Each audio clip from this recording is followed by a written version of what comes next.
Roy Orbison's 25-year-old wife tragically died in a motorcycle crash. But few know the shocking link between her cause of death and Elvis Presley.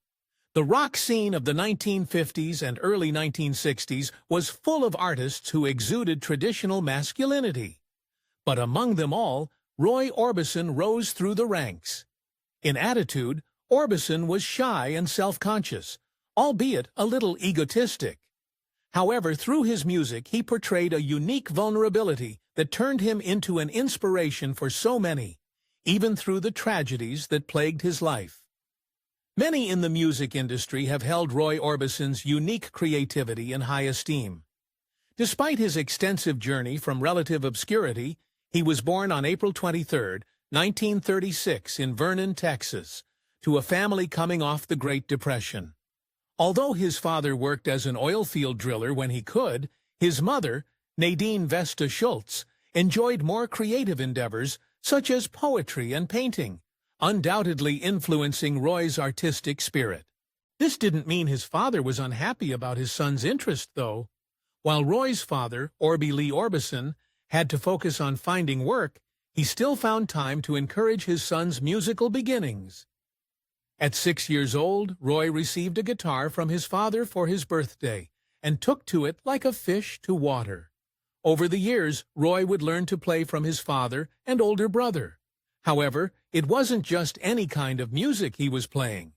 Growing up in Texas, it wasn't hard to predict what genre of music would speak to Roy the most. As he learned guitar and cultivated his talent, he became more attracted to country music, specifically Western swing.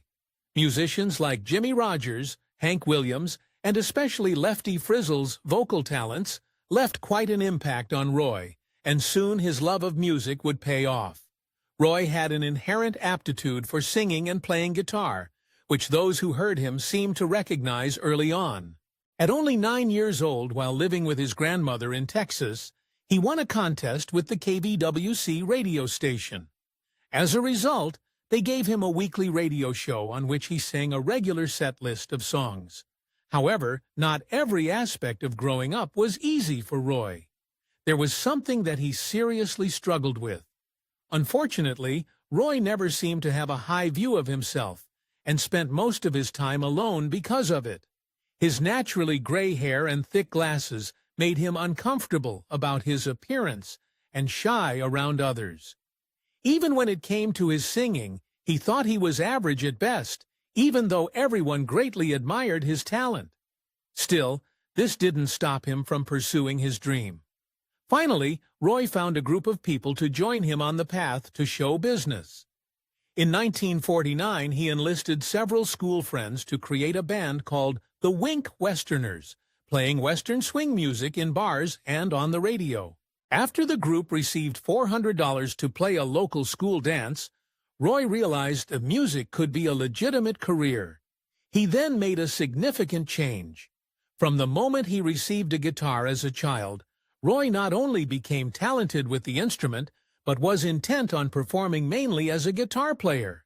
However, by the time he was 15, he realized that he enjoyed singing much more and decided to focus on his voice, allowing the guitar to serve more as an accessory. Of course, music wasn't the only thing in his life at the time. While Roy may have dreamed of becoming a musician, times were hard, and he knew he would need a backup if things didn't go his way. Following in his father's footsteps, Roy thought working in the oil fields would be a good idea on top of enrolling at North Texas State College to study geology in 1954. However, this didn't last forever. Following Roy's first year in college, he still performed with the Wink Westerners, but remained conflicted between education and music. This started to change when he heard that his friend Pat Boone was living his dream and had signed with a record label. Suddenly, the concept of becoming a professional musician seemed more real than ever before. Following this, he made another big decision. By 1955, Roy's time with the Wink Westerners had ended, and the band dissolved. This came shortly after he switched colleges, but these new surroundings brought new opportunities. Roy joined two of his former bandmates, James Morrow and Billy Pat Ellis, in creating a new group called the Teen Kings, which also brought on two new faces, and it wasn't long before they got some traction. Using a song written by a couple of Roy's other college friends, the Teen Kings recorded Ooby Dooby and published it under a startup label in 1956. Roy wasn't satisfied, however, and the band eventually paid back the company's production costs in exchange for the freedom to find a bigger label. This paved the way for even bigger achievements. A couple of months after their first recording of Ooby Dooby, the Teen Kings connected with a more prominent label. While the details of how they became associated with Sun Records are foggy, they quickly flew to Memphis, Tennessee to re-record their single with the new studio. Soon after, the head of Sun Records, Sam Phillips, signed the band on. Around this time, Roy started experiencing a shift. As Roy continued with the Teen Kings and Sun Records, he moved away from the Western swing genre that got him started. Even beyond what Phillips wanted for him, which was to emulate the rockabilly style of Elvis Presley, Roy longed to transition towards slower and more passionate ballads, but there was even more trouble on the horizon. Playing alongside some of the biggest names in country, such as Carl Perkins and Johnny Cash, the Teen Kings still found themselves declining. What little money the band was making wasn't enough to support them, and it grew increasingly harder for the rest of the band to work with Roy. With some of the bands even calling him egomaniacal, eventually things reached a breaking point. Roy may have thought he was the star, but he wasn't the only one, and his ego was only boosted by the producers around him. This became evident when his bandmates learned of a plan to change their name to Roy Orbison and the Teen Kings, prompting everyone but Roy to walk out. It wasn't long after this, in December 1956, that the Teen Kings disbanded. Unfortunately, Roy was not better off. Like the rest of his former bandmates, Roy hadn't received much from the Teen Kings' music, but it got worse when everyone else quit. In the immediate aftermath of the breakups, Sun Records wasn't sure what to do with Roy as a solo artist, so his financials suffered. Not wanting to give up, he instead turned to performing on the road. Still, he eventually made another attempt. Having spent a few months away from the studio, Roy again tried to establish himself as a solo recording artist. Returning to Sun Records in mid-1957, he recorded a collection of songs with only his voice and an acoustic guitar.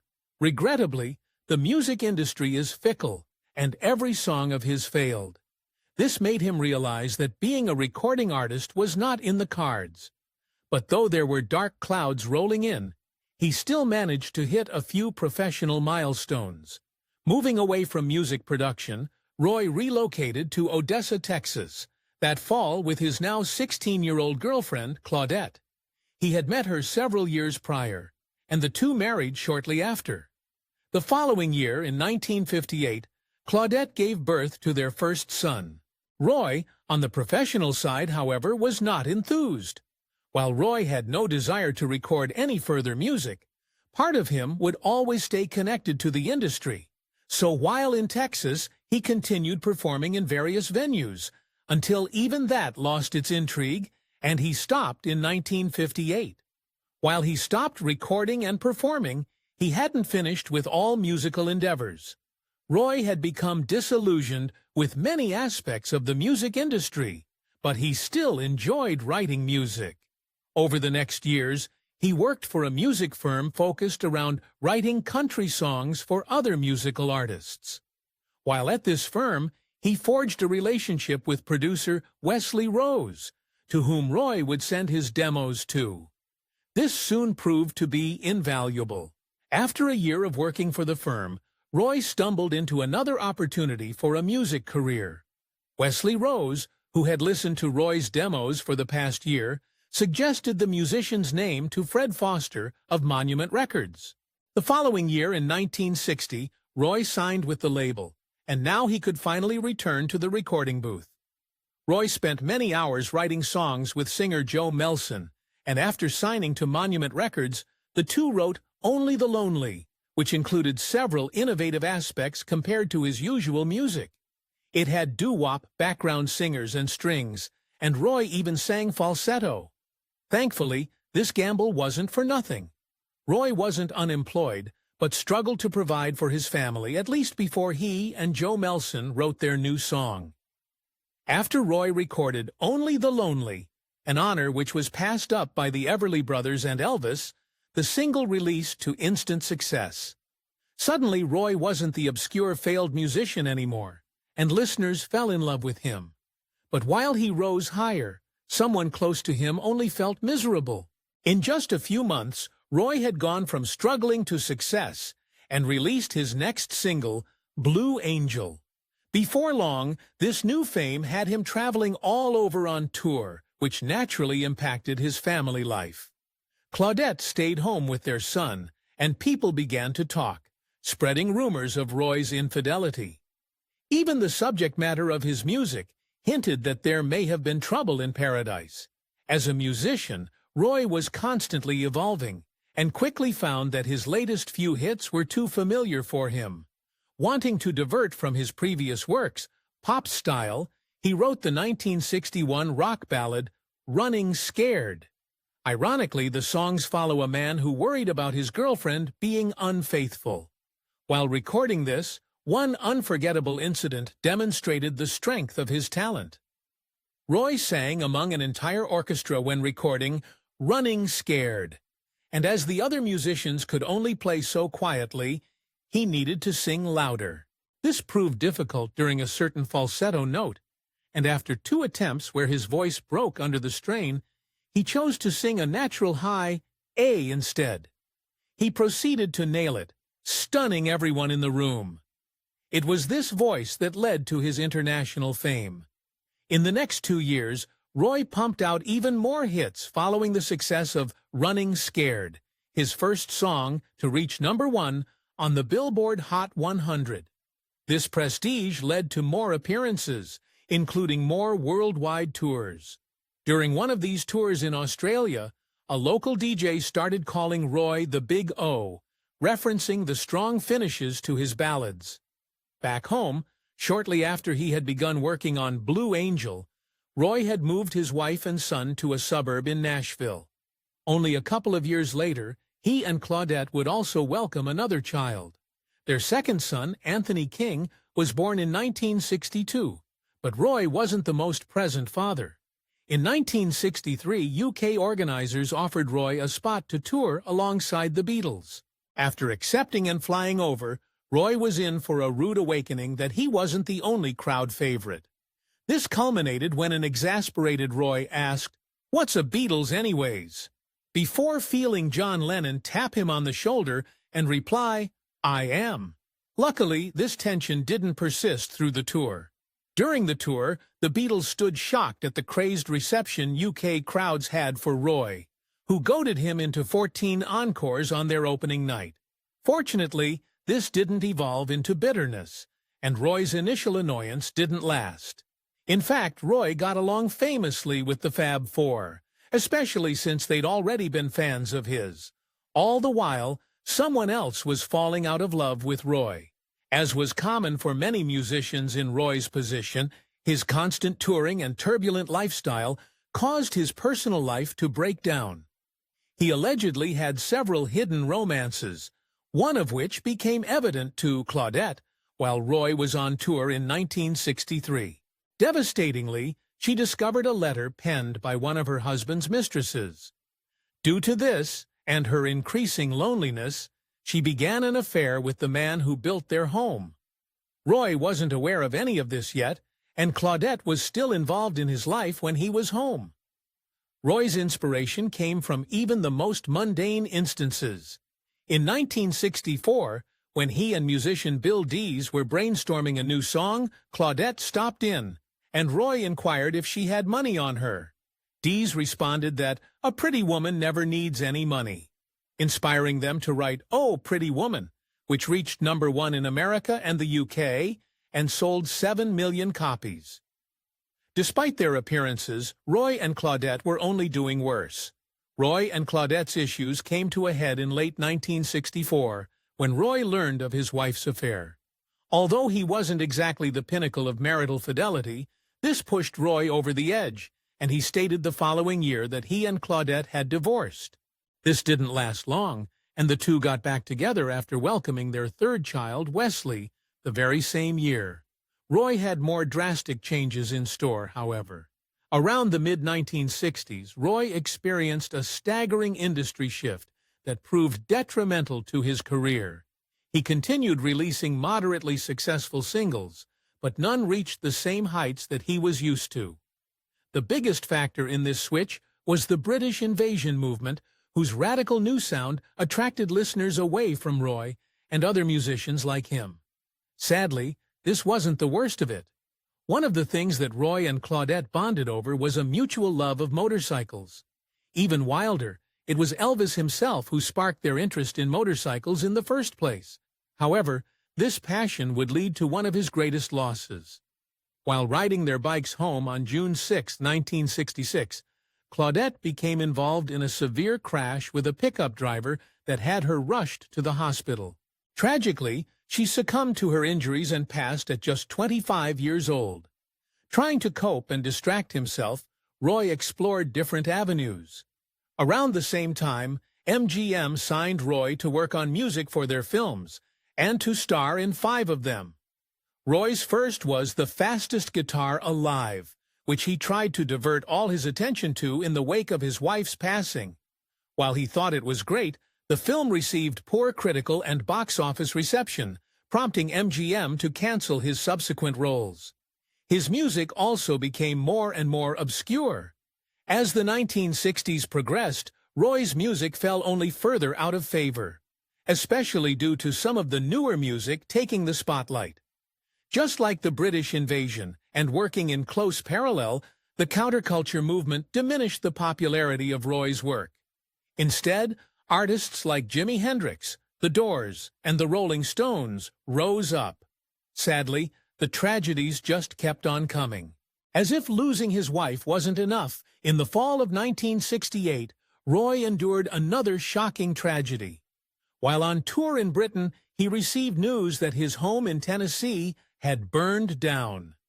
Much more devastating, the fire had taken the lives of his 2 eldest children, Roy and Anthony. Needless to say, this destroyed any motivation to continue in music. Looking for comfort, Roy found it in the arms of someone else. It had been 2 years since Roy lost his wife, which he filled with several other romances, albeit short ones. This was until his 1968 British tour, where he unfortunately committed himself to another young woman. He and 16-year-old Barbara Wellhonan started seeing each other on and off until they eventually got serious. Roy married Barbara in 1969, but regrettably didn't return to fathering his one surviving child. He had long since left his and Claudette's third son, Wesley, in the care of his parents. While the rock star started another family with Barbara in 1970 and later in 1975, she gave birth to Roy and Alexander Orbison. After the birth of Alexander, Roy started seeing some more negative changes. Towards the late 1970s, Roy started losing more than just his public acclaim, as his health began to suffer. In 1977, while vacationing in Hawaii, he went to the hospital and learned how dire his situation really was. The doctor realized that his coronary arteries had become obstructed, so much so that it was a miracle he was still alive. Sadly, this didn't change much about his lifestyle. Roy would survive these initial health issues, but only due to an open heart surgery he received a few months later in January 1978. This near-fatal event did little to sway him from his usual rock star antics, and he saw the surgery as little more than a refreshing procedure before he resumed his unhealthy habits. While his success in America had dropped, it wasn't the same in other countries. Going into the early 1980s, Roy had become a thing of the past in America, with any new singles falling flat and him fading into the industry's background. However, in other, more unexpected countries, his work flourished. For instance, fans in Bulgaria were chomping at the bit for his performances, in a frenzy similar to his peak in the 1960s. No matter how his commercial success ebbed and flowed, his contributions were undeniable. Finally, toward the end of the 80s, America remembered how beloved Roy became during his time in the spotlight. In 1987, he received 2 honors, being inducted into the Nashville Songwriters Hall of Fame and the Rock and Roll Hall of Fame. The latter was by Bruce Springsteen, who spoke of how great inspiration Roy's voice had on later musicians. Following this, he discovered another source of inspiration. For exclusive perks like early access to new videos, priority replies to your comments, and to have your say on future content, consider becoming a FactorNape member. On top of that, your support helps keep the channel going. Click the link in the description for more details. Possibly Roy Orbison's greatest claim to fame was the creation of the most famous supergroup in history. While having lunch in 1987 with Jeff Lynne of Electric Light Orchestra and George Harrison, Roy agreed to a collaboration on Harrison's Imagination. They then enlisted Tom Petty and Bob Dylan, and all came together to form the Traveling Wilburys. This wasn't just any run-of-the-mill group, though. Rather than success or talent, Harrison stated the most important factor in choosing members was who you could hang out with. Once formed, the Traveling Wilburys focused on having fun with their music above all else. Part of this involved taking stage names, with Roy adopting the persona of Lefty Wilbury, inspired by his role model, Lefty Frizzle. Especially within this group, Roy was met with appreciation. Each Traveling Wilburys member had come from great renown, and Roy was lucky enough to find a group of esteemed colleagues who greatly admired him. Even though they were all friends and could get along simply hanging out and having a laugh, Jeff Lynne would later state that once Roy started singing, he profoundly affected everyone who heard. Sadly, his story was almost over. In 1988, around the same time that Roy finished his solo comeback album Mystery Girl, he started experiencing serious chest pain. After taking another European trip and enduring a slate of long interviews, he also complained of severe headaches. Others could tell Roy was descending into an intense sickness, but he continued to perform and make appearances. Still, this only grew worse.